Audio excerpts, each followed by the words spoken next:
لیکن میں کبھی بھی آزاد میڈیا سے نہیں ڈرا. یہ جو ہوا ہے ARY سے, یہ اس لیے نہیں ہوا کہ ARY نے کوئی غلطی کی ہے, کیونکہ اگر شہباز گل نے کوئی کہہ دیا اور اس میں ایک سینٹنس بالکل آبجیکشنبل تھا کہ وہ نہیں کہنا چاہیے تھا اس کے اوپر ARY کے اوپر کیسے ایکشن لے لیا, وہ نیوز ایڈیٹر کو کیسے رات کو اٹھا لیا. یہ ARY یہ اس کی وجہ سے نہیں کہ جو ARY نے کوئی غلطی کی ہے. ابھی میں سب سے پہلے تو ایک چیز واضح کر دوں کہ مجھے کبھی آزاد میڈیا سے خوف نہیں آیا. آزاد میڈیا سے کون ڈرتا ہے؟ اگر میں نے کوئی پیسے چوری کر رہا ہوں, میں کرپشن کر رہا ہوں, تو میری پوری کوشش ہوگی کہ یا ان کو پیسہ کھلاؤں یا لفافے دوں اور یا پھر ان کے اوپر سختی کروں. اور یہی وہ لوگ جن کو خوف تھا کرپشن کے کیسز جن کے اوپر تھے, اور آپ کو پتا ہے 30 سال سے کن کے اوپر یہ کیسز تھے, اور یا پھر میں قانون توڑوں, غیر قانونی چیزیں کروں, لوگوں کو پکڑ کے مار رہا ہوں اسی طرح جو 3 بجے لوگوں کو گھر سے پکڑ لوں, تو تب مجھے ہوگا کہ میں میڈیا کو کنٹرول کروں. میں آپ کو یقین دلاتا ہوں کہ 3.5 سال میں مجھے کبھی میڈیا سے نہ خوف تھا کہ میرے کوئی کیس ایکسپوز کریں گے, نہ میں کوئی قانون توڑ رہا تھا. مجھے صرف ایک مسئلہ آتا تھا, فیک نیوز.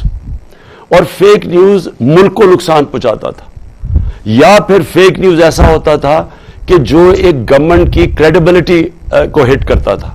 مثلا میرے اوپر کوئی لگا دیا کہ جی میں نے ایلیگل کام کیا ہے, میں پرائم منسٹر ہوں پاکستان کا, اور میں نے تب بھی میڈیا پہ نہیں کیا, میں نے جا کے عدالت میں کیس کیا.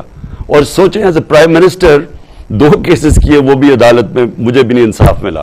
لیکن فیک نیوز کا مسئلہ ہمارا یہ تھا کہ مجھے کبھی نہیں بھولتا, ہم نے چائنا جانا تھا اور بڑا ضروری تھا کیونکہ ہمیں چائنا سے اس وقت سپورٹ چاہیے تھی, اپنے ریزروز ہمارے, ہم جب آئے تھے بینکرپٹ تھا ملک.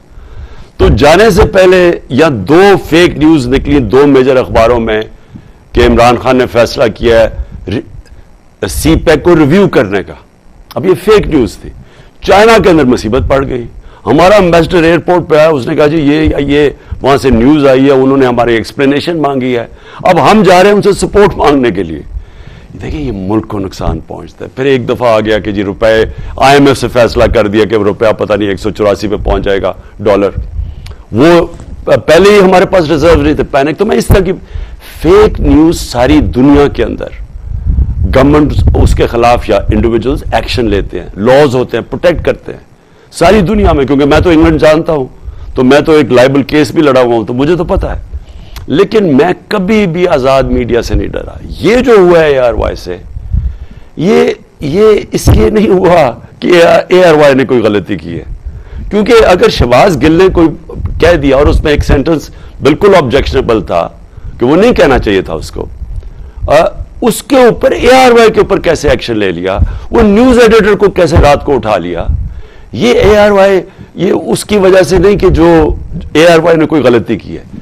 ARY کو بند کیا جا رہا ہے صرف اس لیے کہ یہ جو کیمپین چلی ہے عمران خان کو ڈسکوالیفائی کرنے کی, کردار کشی کی, جو باقی لگے ہوئے ہیں چینلز, جو چینل میرا موقف پیش کرے گی اس کو باقیوں کو ڈرایا بھی ہے اور ARY کا منہ بند کیا. صرف یہ ہے, اس کے پیچھے اور کچھ نہیں ہے. میں نے تو کبھی میڈیا کو اپوز نہیں کیا, کیونکہ میں تو میڈیا جانتا ہوں. جب میں نے شروع کی تھی پالیٹکس میں تو اکیلا تھا, تو مجھے تو صرف میری پارٹی بنی ہے میڈیا کے اوپر آ کے. اگر اور جنرل مشرف کا جب دور تھا, ہم نے پوری کوشش کی کہ میڈیا کو کھولو اور چینلز کو آنے دو. نہیں, اس سے پہلے تو PTV ہوتا تھا کنٹرولڈ, تو میں تو اس کا بینیفیشری ہوں. میں تو کبھی میڈیا کے خلاف نہیں جا سکتا. یہ ایک بہت بڑا پرابلم ہے فیک نیوز کا. اور دوسری چیز جو سوشل میڈیا کے اوپر جس طرح کی ایکس ریٹڈ چیزیں آتی ہیں, اس کا ہر معاشرے کو مقابلہ کرنا چاہیے. وہ اس کا یہ نہیں مطلب کہ آپ میڈیا کا منہ بند کر رہے ہیں.